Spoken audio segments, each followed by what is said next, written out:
안녕하세요. 저는 경남대학교 미디어 영상학과 학생들을 가르치고 있는 장민지라고 합니다. K 콘텐츠의 원천, 전통 기록 문화를 활용한 공모전이 10회째를 맞이한 이때 이를 어떻게 활용하고 콘텐츠 시장 가치를 확장시킬 수 있을까에 대한 전략을 주제로 오늘 저는 제가 연구하고 있는 분야 중 하나인 전통 기록 자료를 활용한 공모전 아이디어의 콘텐츠 IP 프랜차이즈화에 대한 이야기를 중점적으로 진행해 보고자 합니다.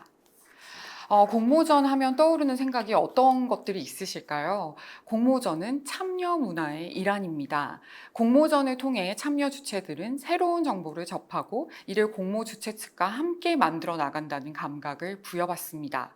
동시에 전통 기록 자료를 탐구하고 탐색할 수 있는 기회를 얻을 수 있죠. 특히 전통 기록 자료는 K 콘텐츠의 주요 자원이 될 수 있다는 점에서 매우 중요한 위치를 차지합니다. 이 때문에 전통 기록 자료를 활용한 공모전에 대한 관심과 이를 통해 생산된 아이디어를 현재의 미디어 환경에 어떻게 적용시켜 이를 널리 확산시킬 수 있을 것인가에 대한 고민을 해야 할 때라고 생각합니다. 이전에 저희가 과연 어떤 미디어 생태계의 환경 아래에서 놓여져 있는지에 대한 설명을 먼저 드리도록 하겠습니다. 헨리 젠킨스라고 하는 굉장히 유명한 미디어 연구가가 있습니다. 지금 현재 미디어가 생태계가 어떤 식으로 변화하고 있는가에 대한 이야기를 나누기 위해서 이 연구가는 스프레더블 미디어라는 용어를 사용해서 현재 미디어 생태계 변화를 이야기하고 있습니다. 스프레더블 미디어란 무엇일까요? 스프레더블은 확산시키다라는 뜻을 가지고 있어요. 그래서 쌍방향적인 미디어 이용자들의 참여 행위에 주목해서 위에서 아래로 향하는 힘과 아래에서 위로 향하는 힘의 상호작용에 의해서 결정되는 굉장히 참여적이고 복잡한 콘텐츠 유통의 혼합적인 모델을 의미합니다. 이러한 미디어 환경에서는 특정 콘텐츠가 쉽게 유통될 수 있도록 만드는 기술적인 재원, 유통을 촉진하는 경제적인 구조, 커뮤니티가 공유할 수 있도록 하는 미디어 텍스트의 속성, 그리고 마지막으로 유의미한 정보들의 교환을 통해 사람들을 연결시키는 소셜 네트워크와 큰 연관 관계가 있습니다. 여러분 모두 다 소셜미디어를 사용하고 계시죠? 그래서 이 변화하는 미디어 환경에서는 롱테일 전략과 니치 마케팅이라고 하는 것이 등장하기 시작됩니다. 롱테일 법칙이라고 하는 것은 뭐냐면 개별 매출액은 굉장히 작지만 이들을 모두 합하면 히트 상품 못지않은 매출을 올릴 수 있는 틈새 시장의 영역을 의미합니다. 즉 사소한 80%의 힘이 중요해진다는 뜻이죠. 그래서 이 생산 도구의 대중화, 누구나가 쉽게 콘텐츠 제작이 가능한 환경, 그다음에 유통 구조의 대중화, 누구나가 콘텐츠를 만든 다음에 여러분들이 인스타그램이나 유튜브나 다양한 소셜 미디어에 유통시킬 수 있는 것처럼 접근성과 비용이 감소한다는 지점을 가지고 있습니다. 그래서 수요자들에게 새로운 콘텐츠를 소개하고 꼬리 부분의 수요를 높일 수 있는 가능성이 굉장히 높아지는 미디어 생태계 환경에 우리들은 놓여 있다는 것이죠. 그래서 지금 현재 디지털 미디어를 이용하는 세대들이 디지털 네이티브라고 이야기를 하는데 디지털 네이티브들은 디지털 테크놀로지의 이용이 익숙하고 일상적으로 상호작용하는 세대입니다. 생산자의 메시지를 확대하거나 벗어나는데 굉장히 자유롭고 그래서 2차 콘텐츠들 생산을 계속해서 진행할 수 있다는 굉장히 특징을 가지고 있죠. 그다음에 그렇기 때문에 새로운 의미를 생산하는 생산자적 텍스트가 굉장히 빠르게 확산되는 특성을 가지고 있습니다. 그리고 이러한 미디어 생태계 환경에 의해서 IP 시대라고 하는 것들이 계속해서 만들어지기 시작합니다. 그래서 이 IP라고 하는 것은 컨텐츠 경쟁의 하나의 방법이라고 볼 수 있습니다. 네, 그럼 좀 더 구체적인 사례로 여러분들에게 IP 확장에 대해서 설명드리고자 합니다. 2021년 11월에 한국에서 디즈니 플러스의 OTT 서비스가 시작되었는데요. 디즈니는 IP라는 용어가 사용되기 전부터 컨텐츠 프랜차이즈 비즈니스 모델, 즉 스토리텔링의 지속적이고 연속적인 확장을 다양한 미디어를 통해 지속해온 기업이라고 할 수 있습니다. 이제는 IP라는 단어를 모르면 컨텐츠 기획이 불가능해졌을 정도로 컨텐츠 IP에 대한 관심이 집중되고 있습니다. 대부분의 컨텐츠 플랫폼이 오리지널 IP를 확보하기 위해서 노력하고 있으며 성공적인 IP로 컨텐츠 이용률을 높이기 위한 비즈니스 모델을 구축하고 있는 것이죠. 그렇다면 IP라고 하는 것이 무엇일까요? 콘텐츠 IP, 즉 지식 재산은 인간의 창조적인 활동 또는 경험 등에 의하여 창출되거나 발견된 지식, 정보, 기술, 사상이나 감정의 표현, 영업이나 물건의 표시, 생물의 품종이나 유전자원, 그 밖에 무형적인 것으로 재산적 가치가 실현될 수 있는 것을 의미합니다. 컨텐츠 지식 생산이란 컨텐츠를 기반으로 다양한 장르 확장과 부가 사업을 가능하게 하는 일련의 관련 지식 재산권 묶음이라고 할 수 있다는 거죠. 여러분들이 IP라는 용어는 안 들어보셨을 수도 있지만 기존의 콘텐츠를 활용하는 방식에 의미하는 원소스 멀티 유저인 OSMU라던가 트랜스미디어라던가 크로스미디어 보다 훨씬 더 원천적인 형태의 미래적 가치를 포괄하는 의미에서 사용되는 개념이라고 할 수 있습니다. 그래서 콘텐츠 IP라는 용어는 2차 생산의 유통의 유연화라는 콘텐츠 제작, 유통, 소비 환경과 밀접한 관계를 맺고 있습니다. 원천 콘텐츠를 변형하고 수정하고 가공된 콘텐츠가 다양한 플랫폼에서 2차적으로 활용될 수 있는 가능성이 굉장히 높아진 것이죠. 자유롭게 유통된 콘텐츠는 다차원적인 콘텐츠 세계관을 구성하게 되는데 여기서 스토리 확장 가능성이 높고 멀티 플랫폼화 될 수 있는 산업적 가치를 생성하는 오리지널 IP, 즉 원천 콘텐츠의 중요성이 높아지는 것입니다. 결과적으로 콘텐츠 IP는 확장 가능성이 높은 원천 콘텐츠에 집중하는 것을 의미합니다. 여러분 이 사진들도 너무 흔히 보셨던 그림일 수 있는데요. 이 작품이 뭔지 너무 잘 알고 계시죠? 바로 주호민 작가의 한국 판타지 웹툰인 신과 함께입니다.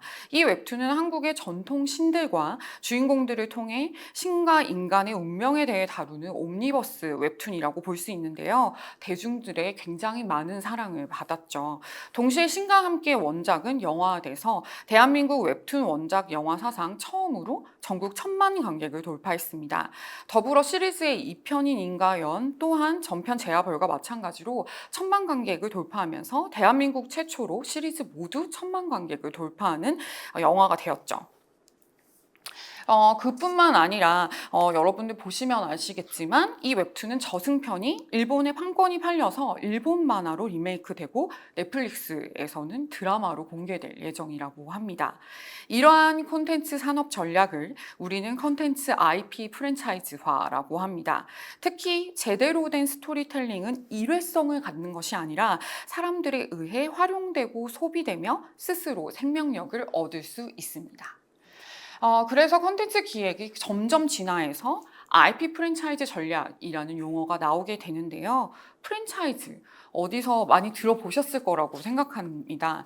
본사가 가맹점에게 자신의 상표나 상호 등 자신과 동일한 이미지로 상품을 판매하고 이러한 지원의 대가로 일정한 경제적 이익을 지급받는 것을 이야기하죠.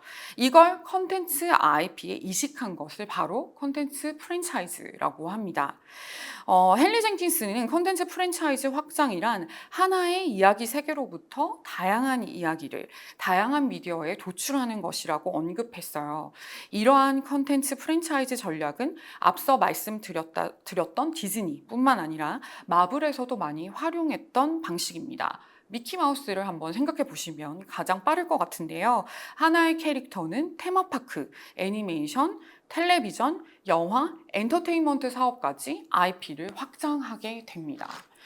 여러분들도 너무 잘 아는 해리포터 또한 이러한 컨텐츠 IP 프랜차이즈화의 성공적인 사례입니다. 1997년 첫 소설을 출간한 이래 2001년부터 2011년까지 총 8편의 영화 제작, 게임 출시, 연극, 스핀오프 시리즈, 테마파크 등 다양한 원천 콘텐츠를 활용해서 IP 프랜차이즈화를 전략적으로 수행한 작품이기도 하죠. 워너브라더스가 영화 판권을 사들이면서 개봉된 8편을 합쳐 총 77억 2천만 달러가 넘는 수익을 발생시켰습니다. 책과 영화가 서로 경련으로 공개되면서 공백기를 메우는 전략을 사용하기도 했죠. 영국 가디언지에 따르면 매년 영국에 약 6조 원의 경제 효과를 발생시킨다고 합니다. 조앤 롤릭의 해리포터 시리즈 관련 콘텐츠 매출은 약 210억 달러이며 원작자 개인 소득 또한 엄청난 금액을 다다릅니다.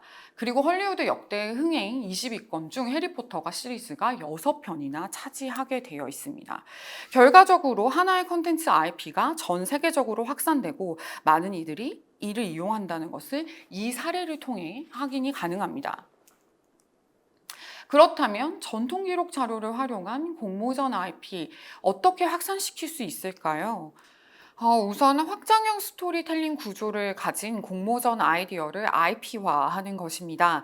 이는 스토리텔링 리부트를 통한 프랜차이즈 확장이라고 명명할 수 있을 텐데요. 2차 스토리 생산이 가능한 세계관 발굴이라던가 다공성 원천 스토리를 개발하는 것입니다. 공모전이 아이디어에서 출발한다는 것은 IP 확장에 있어서 유리한 위치를 점유한다는 것을 의미합니다. 이유는 하나의 아이디어를 선택할 때 이 아이디어가 다공성 원천 스토리인지, 그렇다면 그 배경과 세계관은 어떠한지, 부차적인 플롯들을 생성 가능한지, 캐릭터나 라이선스 사업을 할 수 있도록 매력적인 캐릭터가 등장하는지, 동시에 이러한 캐릭터들이 다른 장르에서 새로운 이야기와 액션으로 탄생하게 되는지 등을 기준으로 삼아서 지속적으로 콘텐츠 프랜차이즈화를 해나갈 수 있기 때문이거든요. 그렇기 때문에 세계관 확장 구축 전략 또한 펼칠 수 있다는 점에서 굉장히 유리한 위치를 점유하죠. 세계관 확장이라고 하는 것은 하나의 세계관 안에 다양한 이야기들을 가져올 수 있다라고 하는 겁니다. 여기서 세계관이라고 하는 것은 하나의 이야기가 전개되는 배경을 설정하는 걸 의미해요. 예를 들어서 어떤 소설의 캐릭터가 존재하는 세계관 설정 등을 이야기하죠. 현실과 다른 형태의 세계를 묘사한다던가 그 배경에 존재하는 캐릭터를 다룬 이야기는 전통적으로 스토리텔링에 있어서 굉장히 기본적인 기법입니다. 콘텐츠에서 세계관의 탄생은 미디어 산업 환경의 변화와 관련이 깊습니다. 글로벌 콘텐츠를 유통시키는 플랫폼, 특히 OTT는 문화 산업과 자본의 논리에 의해서 추동이 되는데요. 전 세계적으로 콘텐츠를 유통시키기 위해서 국가 간, 언어 간, 인종 간, 종교 간을 뛰어넘을 수 있는 다양한 콘텐츠를 확보하고 이를 질적, 양적으로 끊임없이 새로운 방식으로 이용자에게 제공해야 하기 때문입니다. 플랫폼에서 이용자들을 지속적으로 접속할 수 있게 만드는 방법 중 하나가 바로 세계관의 공유입니다. 대중적으로 인기를 얻은 오리지널 컨텐츠를 중심으로 미디어 확산뿐만 아니라 스토리텔링 측면에서 확장을 계속해 나가는 것이죠. 여기서 보시면 그림에서도 아시다시피 미디어 확산의 예로는 아스달 연대기를 예로 들 수 있습니다. 아스달 연대기 또한 하나의 세계관에서 다양한 장르로 파생 IP를 진행한 케이스죠. 2019년 드라마로 제작되었던 아스달 연대기 IP는 현재 넷마블에서 게임으로 서비스하면서 그 프랜차이즈를 확장 중입니다. 이처럼 세계관 구축은 처음 이를 디자인하거나 구축한 창작자가 아니더라도 다양한 주체 그리고 작가 및 연출가들이 각기 다른 이야기를 창조할 수 있다는 점에서 컨텐츠 IP 확장에 굉장히 효과적인 특징을 갖습니다. 또한 세계관 확장은 앞서 말씀드렸듯이 스토리텔링의 측면에서 확장을 지속할 수 있는데 미디어 확산과는 달리 스토리텔링적 확산은 새로운 텍스트가 전체 스토리에 영향을 주고 전체 스토리에서 부분을 가져와 재구성할 수 있다는 것을 의미합니다. 여기서 배경이 되는 이야기인 프리퀄이나 그다음에 이야기의 단서가 되는 부차적인 플롯, 그다음에 이를 또다시 다른 개별적인 이야기로 만드는 방법도 있습니다. 여기 사진에서 보시다시피 힘센 여자 도봉순이라고 하는 드라마는 2017년 크게 인기를 얻었었는데요. 이 드라마는 독특하게 선천적으로 괴력을 타고난 도봉순이라는 캐릭터가 나옵니다. 이 캐릭터의 특성을 같은 세계관 안에 다른 캐릭터로 창작해낸 스핀오프 작품이 바로 힘센 여자 강남순입니다. 이처럼 현재 다수 영화나 드라마 시리즈가 이러한 다공성 스토리를 중심으로 IP 확장을 이룩하고 있습니다. 이 IP 프랜차이즈의 굉장히 대중적인 예시 중에 하나는 바로 마블 시네마틱 유니버스일 텐데요.